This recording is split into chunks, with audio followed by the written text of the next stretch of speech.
So we're going to be going over our banded activation drill for shoulders.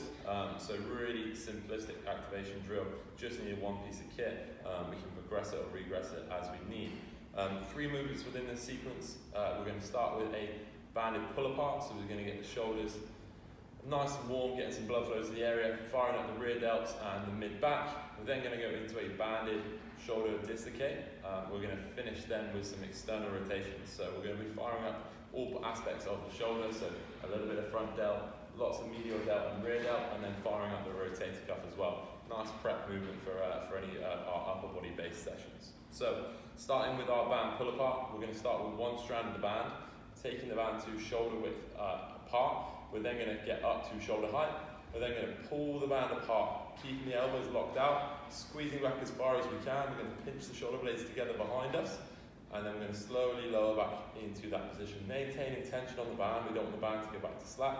So from this position, we're then going to pull out again, and then pull back in. From side angle, pulling out, and back in. Maintaining this position.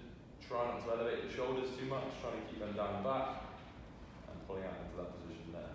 If we did want to make that exercise a little bit harder, we would take 2 strands of the band and it would be exactly the same movement, making sure we're getting that full range of motion each time there, okay? So if the band's too heavy, you won't be able to get all the way back. From that position there, we're then going into a band shoulder dislocate. You need to be careful with these ones and obviously apply only if you're mobile enough. So taking both strands of the band, we're going to go as wide as we can to start. We can then bring it closer in if we're more mobile. Bit of tension into the band, so I'm pulling out slightly. From there, I'm going to go up, over, nice and slowly round, and then I'm going to finish with my arms still locked out, down towards my hips.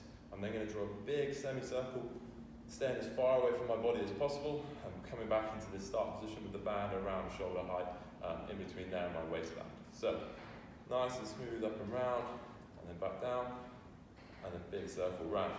So from side angle, I want to stay as far away from the body as possible, really reaching out of the way, and then coming back in.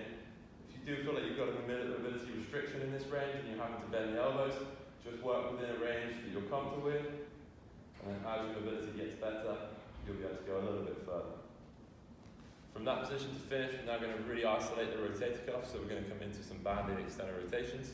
So taking one strand of the band again with the palms up, we're going to pull the elbows down into the side, grab hold of the band in this position so my knuckles are facing forward, thumbs are pointing outwards in this here, okay?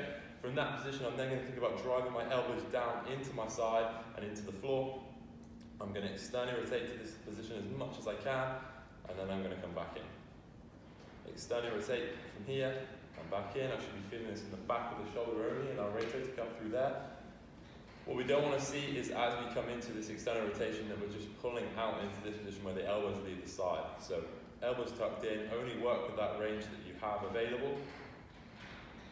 And then nice and controlled the whole time, trying to hold 1, 2, out on that extended